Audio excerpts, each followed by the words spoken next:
빌레몬서는 사도 바울이 골로새 교회의 지도자였던 빌레몬에게 보내는 개인적인 편지입니다. 바울이 이 편지를 쓸 때 분명한 목적을 가지고 썼다고 말씀드렸습니다. 그 목적을 기억하십니까? 그 목적은 빌레몬에게 손해를 끼치고 도망친 노예 오네시모를 다시 빌레몬에게 보내며 이 오네시모를 용서하고 예수 그리스도 안에서 한 형제로 받아줄 것을 권면한 것입니다. 그리고 오늘 본문에 바울이 구체적으로 이 편지를 쓴 목적이 나옵니다. 8절은 이렇게 시작합니다. 이러므로 내가 그리스도 안에서 아주 담대하게 내게 마땅한 일로 명할 수 있으나, 이 말뜻은 바울이 빌레몬에게 오네시모를 주 안에서 용서하고 받아들이라고 명령할 수 있다는 것입니다. 바울은 사도의 권위가 있었습니다. 이 당시 교회의 최고 지도자들은 사도들이었습니다.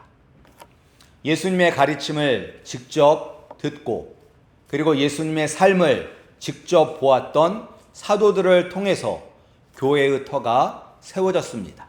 그래서 이러한 중요한 위치인 사도는 아무나 될 수가 있는 것이 아닙니다. 사도가 될 수 있는 자격이 사도행전 1장에 나와 있습니다. 거기에 보면 예수님께서 이 땅에서 3년 동안 사역을 하셨는데 예수님이 사역의 처음부터 마지막까지 함께한 사람만이 사도가 될 수 있는 자격이 있었습니다. 그러니까 예수님의 처음과 마지막을 함께한 사람, 처음부터 마지막까지. 그런데 바울은 이 조건에 들어가지 않습니다. 바울은 예수님과 함께 사역한 사람이 아닙니다. 이 바울은 이제 예수님이 돌아가신 후에 다메섹이라는 도시로 예수 믿는 성도를 잡으러 가는 도중에 살아계신 예수님을 만났습니다. 그리고 그때 나의 사명이 이방인과 임금들과 이스라엘 자손들에게 예수님의 이름을 전하기 위하여 선택된 도구라는 것을 알았고, 그리고 아라비아로 가서 일정 기간 머물며 예수님에게 직접 계시를 받았습니다. 그래서 12사도들은 이 바울을 사도로 인정하였습니다. 따라서 바울은 사도적인 권위가 있는 사람이었습니다. 뿐만 아니라 바울은 목회적인 권위도 있었습니다. 이 골로새 교회는 바울이 3차 전도 여행 중 에베소란 도시에서 3년간 머물면서 복음을 전했는데, 이때 이 복음을 듣고 예수님의 제자가 된 에바브라란 사람이 골로새란 도시에 가서 세운 교회가 골로새 교회입니다. 그리고 또한 이 골로새 교회는 빌레몬의 집에서 모였습니다. 그런데 이 빌레몬도 에베소에서 바울에게 복음을 듣고 골로새 교회의 지도자가 되었습니다. 그래서 어떻게 보면 바울이 파송한 사람이기 때문에 목회적인 권위로 충분히 명령을 내릴 수 있었습니다. 그리고 또 사도 바울이 오네시모를 용서하고 주 안에서 형제로 받아들여라 라는 이 명령이 말도 안 되거나 너무 억지스러운 명령도 아닙니다. 예수님께서 이 땅에 오신 이유가 무엇입니까? 누가복음 5장에 보면 이제 예수님께서 세리 마태를 부르셨습니다. 그래서 마태가 기뻐서 잔치를 열었죠. 그래서 그 잔치에 마태의 친구들을 초대합니다. 그런데 이제 이 경건하다는 바리새인들과 그리고 구약 성경을 가르치던 이 선생들이 보니까 이 잔치에 참여한 마태의 친구들이 다 세리와 죄인들인 것입니다. 그래서 예수님의 제자들에게 너희가 어찌하여 세리와 죄인과 함께 먹고 마시느냐라고 비방하죠. 그러자 예수님이 직접 말씀하십니다.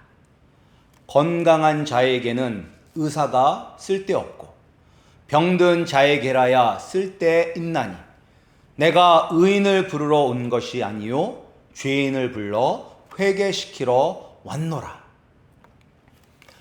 따라서 예수님을 믿고 예수님의 뜻을 따라가는 성도라면 당연히 죄인인 오네시모를 용서하라는 바울의 명령이 잘못된 것은 아닙니다. 오히려 이 명령을 지키지 않으면 빌레몬이 불순종의 죄를 짓는 것입니다. 그러나 바울은 빌레몬에게 강압적으로 명령하지 않았습니다.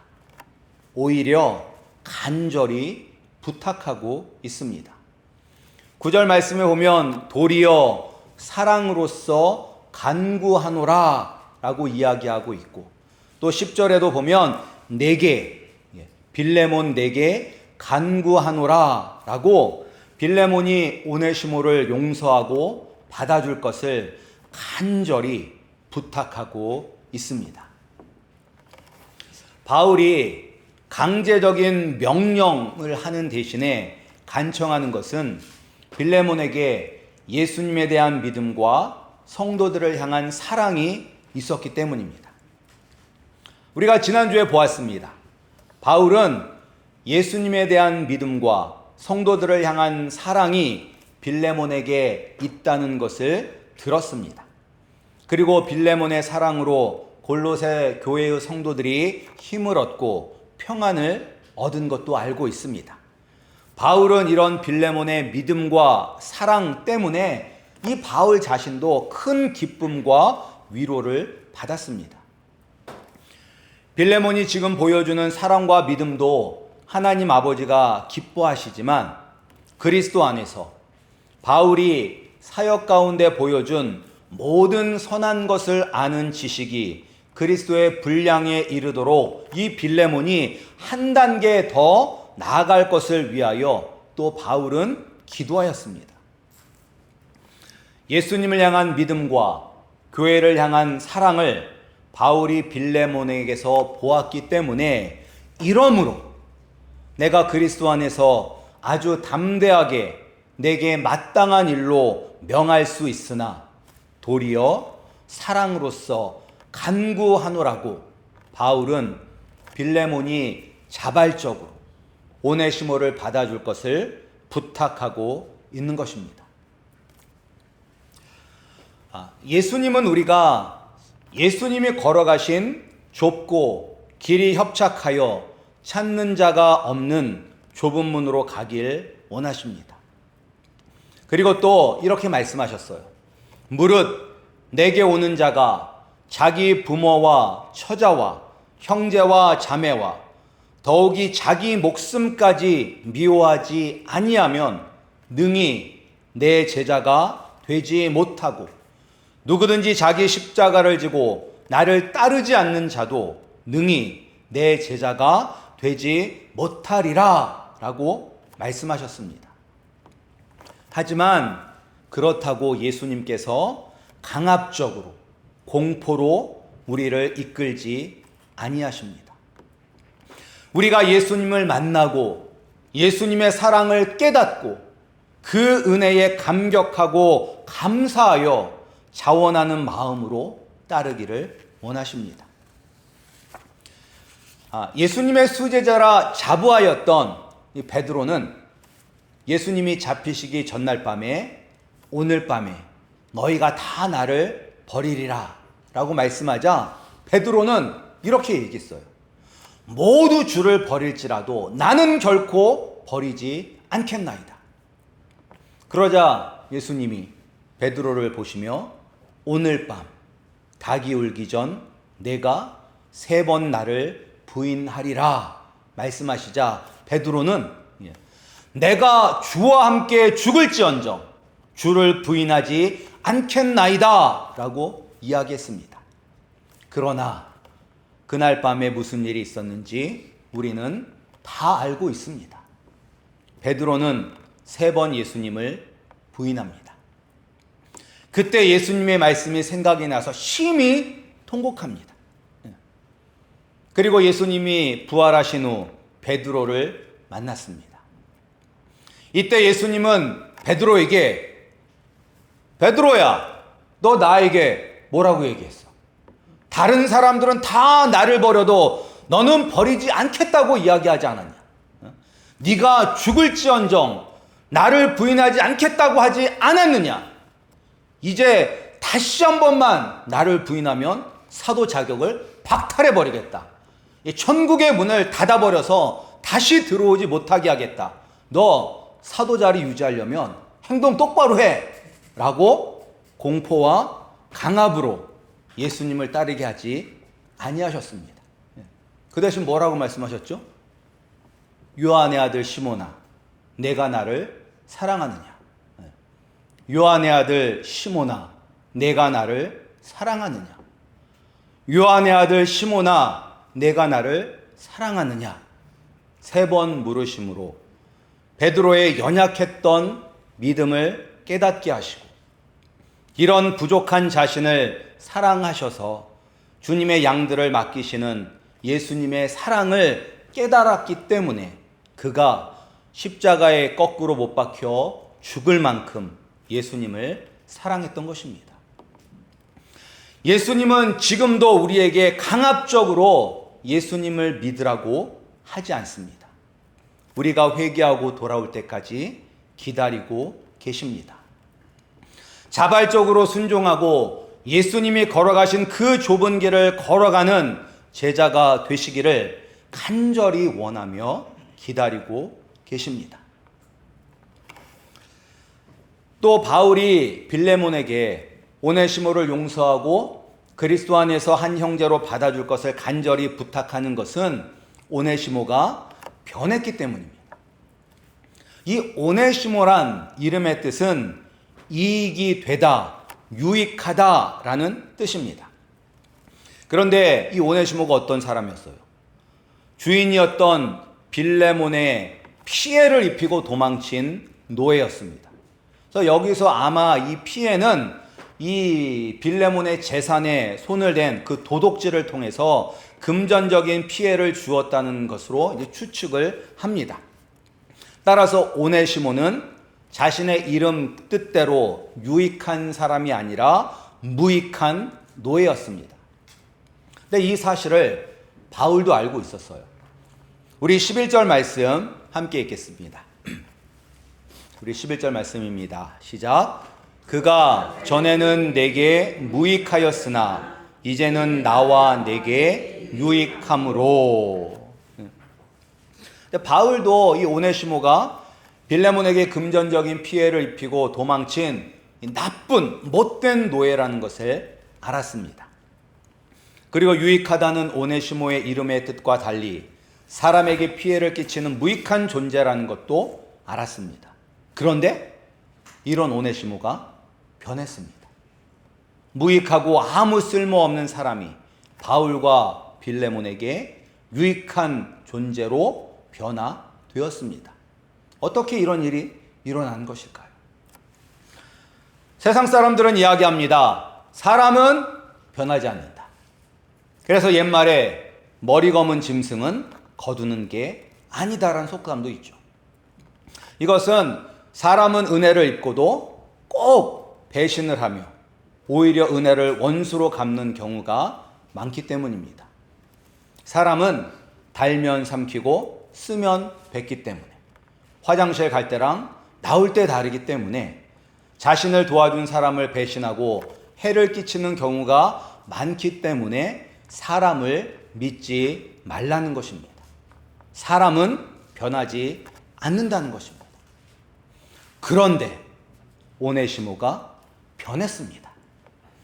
손해를 끼치는 무익한 노예였던 오네시모가 바울과 빌레몬에게 도움이 되고 유익한 그리스도인으로 변화되었습니다. 무엇이 이런 변화를 만들었을까요? 바로 예수 그리스도의 말씀입니다. 성령님의 능력입니다.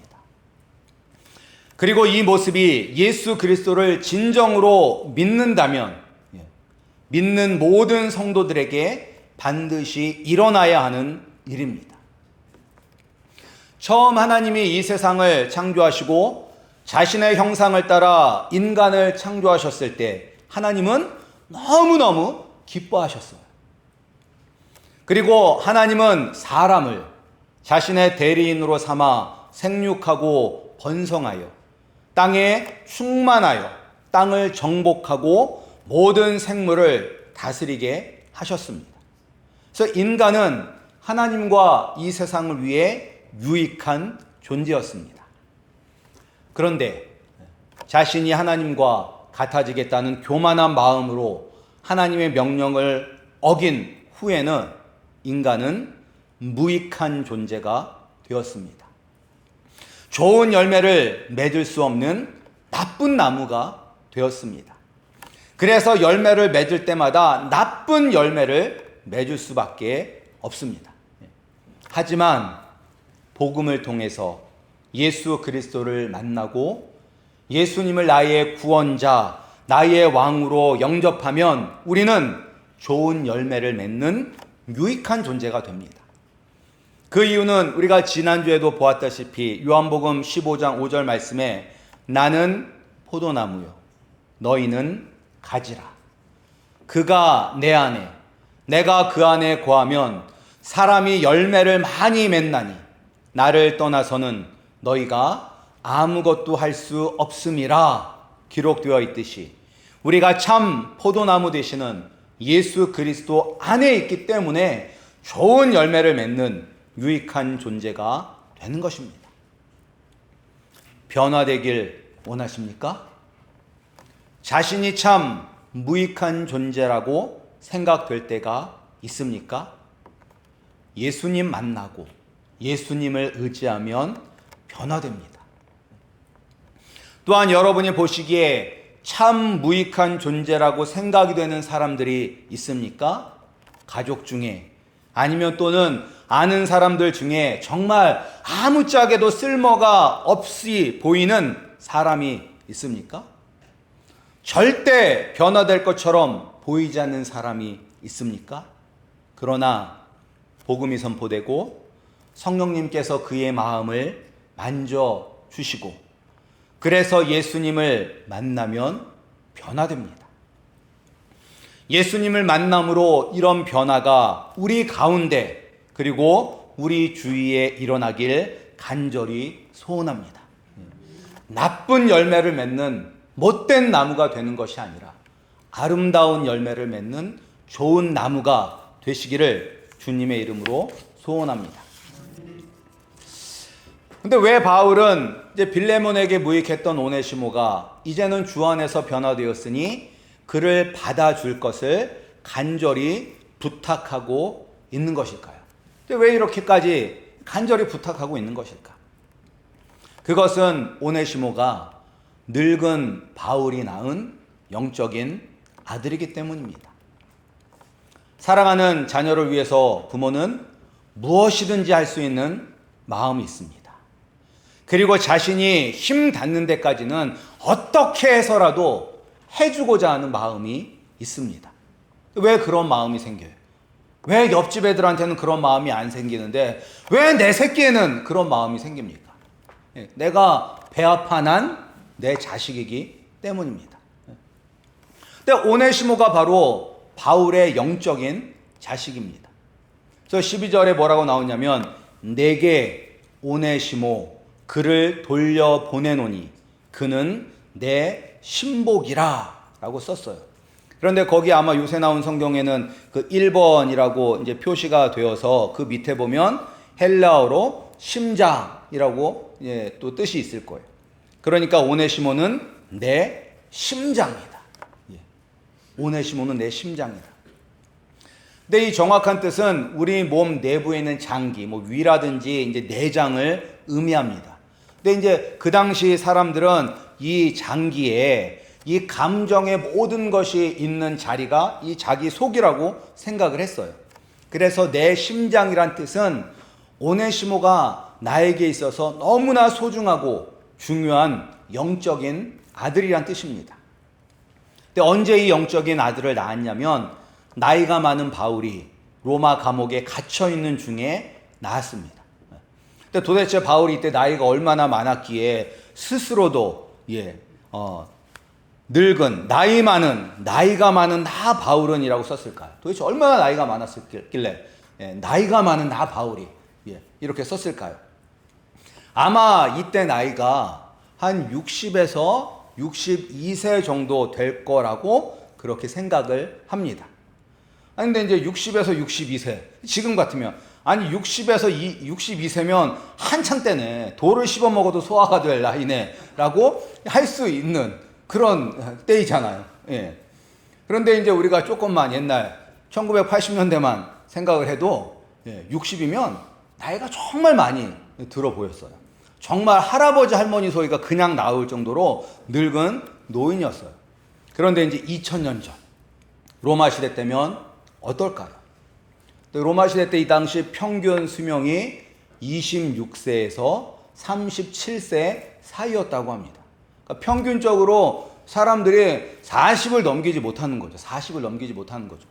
그러니까 이렇게 평균 연령이 낮은 것은 또 이제 유아 사망률이 높았기 때문입니다. 한 36% 정도가 됐다고 해요. 그러니까 3명 중에서 1명은 죽는 거예요. 아이들이 태어나서 얼마 되지 않아서.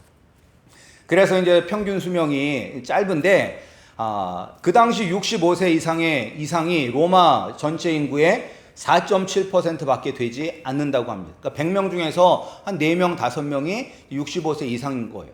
근데 한국은 지금 거의 20%라고 합니다. 100명 중에서 20명이 65세 노인이라고 하죠. 그리고 이제 미국도 뭐 한 100명 중에서 18명 그 정도라고 해요. 그러니까 이 당시에 60이면 나이가 많은 그런 할아버지, 힘이 없는 노인이 맞습니다. 게다가 바울은 지금 로마에서 가택연금이 되어 있는 죄인의 신분입니다. 이때 낳은 영적인 아들이 오네시모입니다. 그런데 이 내가 낳았다라는 표현에는 해산의 고통이 있습니다. 그러니까 영적인 의미에서 해산의 고통은 무엇일까요? 해산의 고통. 해산의 고통이 있다는 것은 오네시모가 복음을 듣자마자 바로 예수님을 영접하고 예수님의 제자가 된 마음밭이 좋은 사람은 아니었다는 거죠. 주인이었던 빌레몬의 재산에 손을 대 큰 피해를 입히고 도망친 노예였다는 것을 보면 인간성이 나쁘고 자신의 이익을 위해서 남을 해코지할 수 있는 사람이 아닐까라고 생각이 듭니다. 그래서 이런 사람에게 복음을 전해 변화시키는 것은 쉽지 않았을 거예요. 오네시모가 복음을 듣고 제자 훈련을 받을 때 심하게 거부하기도 하고 사도 바울에게 대들기도 했을 거예요. 그때마다 사도 바울은 눈물로 그를 위해 기도하고 참고 인내했습니다.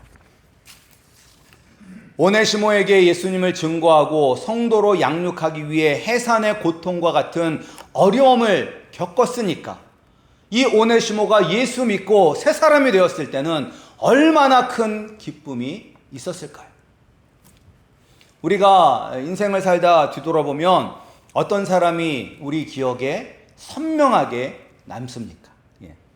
그냥 항상 좋았던 사람이 기억에 남습니까? 아니면 지주고 볶고 싸우면서 미운 정, 고운 정 들어 나중에는 둘도 없는 사이가 되었던 사람이 기억에 남습니까? 오네시모가 바로 늙고 감옥에 갇힌 바울이 이런 영적인 해산의 고통을 경험하며 낳은 아들이 바로 오네시모이니 얼마나 바울에게 소중한 사람이겠습니까? 그런데 이 소중한 오네시모를 다시 빌레몬에게 보냈습니다. 왜 보냈을까요? 다음 주에 이어서 알아보겠습니다. 오늘 본문은 빌레몬이 참 믿음을 가진 진정한 그리스도인이기에 오네시모를 용서하고 그리스도 안에서 한 형제로 받아줄 것을 사도 바울이 사도의 권위로 목회자의 권위로 강압적으로 빌레몬에게 명령하지 않고 사랑으로 간절히 부탁하고 있는 내용입니다. 오네시모는 과거에는 주인의 재물을 훔치고 도망간 무익한 노예에서 이제는 바울과 빌레몬에게 유익한 형제이며 늙고 로마 감옥에 갇힌 바울이 낳은 영적 아들입니다. 이 본문을 통해서 우리에게 주시는 하나님 말씀은 하나님께서 우리를 이처럼 사랑하셨다는 것입니다. 우리도 전에는 무익한 존재였으나 예수님을 만남으로 유익한 존재가 되었습니다. 그리고 예수 그리스도의 피로 낳은 하나님의 심장입니다.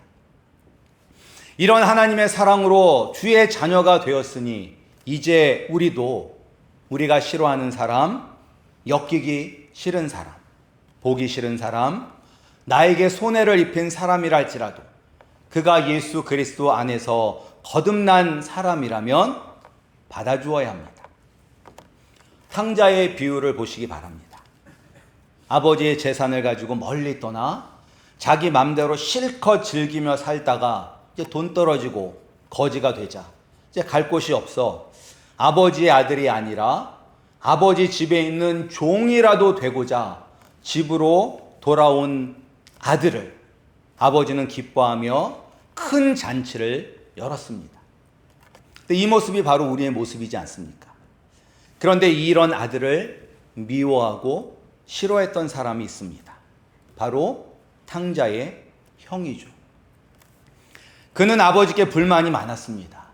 그러자 아버지는 이야기합니다. 이 내 동생은 죽었다가 살아났으며 내가 잃었다가 얻었기로 우리가 즐거워하고 기뻐하는 것이 마땅하다. 우리가 잃어버린 영혼을 다시 찾는 것은 기쁜 일입니다. 그 대상이 우리가 싫어하고 미워하는 사람이라 할지라도 마찬가지입니다. 하나님은 우리가 그들을 품고 함께 즐거워하고 기뻐하길 원하십니다. 그러나 강압적으로 하는 것이 아니라 너도 나의 사랑과 은혜로 내 아들이 되지 않았느냐? 그도 내 사랑하는 아들이다. 그를 용서하고 받아주기를 간곡히 우리에게 부탁하고 계십니다. 아버지의 간곡한 부탁을 알고 내가 싫어하고 엮이기 싫어하는 사람, 꼴도 보기 싫은 사람이라 할지라도 받아줄 수 있는 참된 믿음이 우리 교회 가운데 가득하기를 주님의 이름으로 축복합니다.